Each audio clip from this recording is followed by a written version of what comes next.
Bwana, hapo ndo inapokuja ile kauli ya haijaisha mpaka iishe, au sio? Yaani haijaisha mpaka iishe. Ya full time ni 5-4. Paris Saint-Germain 5, Bayern Munich ni 4.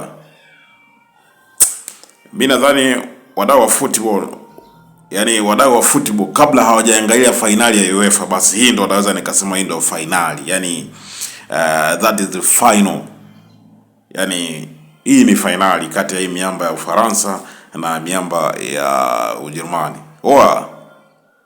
Na sidhani kama ishawahi kutokea mechi kama hii hapa kati ya Bayern na PSG. Yani yani ikatokea mechi kama hii hapa. Nadhani katika historia ya football manguli na sawa, labda maana mimi sio muhenga. Tuwaulize wahenga bwana, au sio bwana? Ila binafsi hii mechi inaenda kuisha Ujerumani kabisa.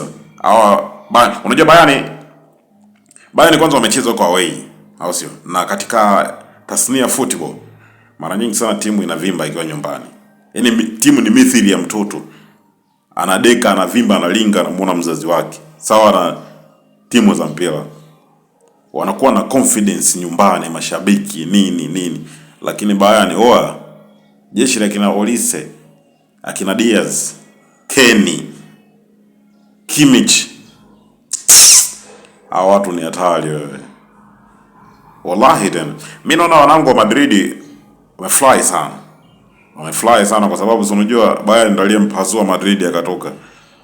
Lakini twende tu kwenye uhalisia. Bayern sio mtu mzuri. Afu cha pili, PSG aweza kabeba kombe mfululizo. Akibeba kombe mfululizo la UEFA, basi itaonekana sasa dunia haina virabu sasa. Yaani haina virabu bora. Mara mbili mfululizo. Yaani ametoka kulibeba juzi tu hapo. Anyway, hii kitu itaisha ndani ya Ujerumani.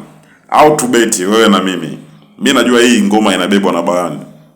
Wewe unahisi inabebwa na nani? Au sio bwana? Mimi naitwa Zuru, usahau kufollow au kusubscribe.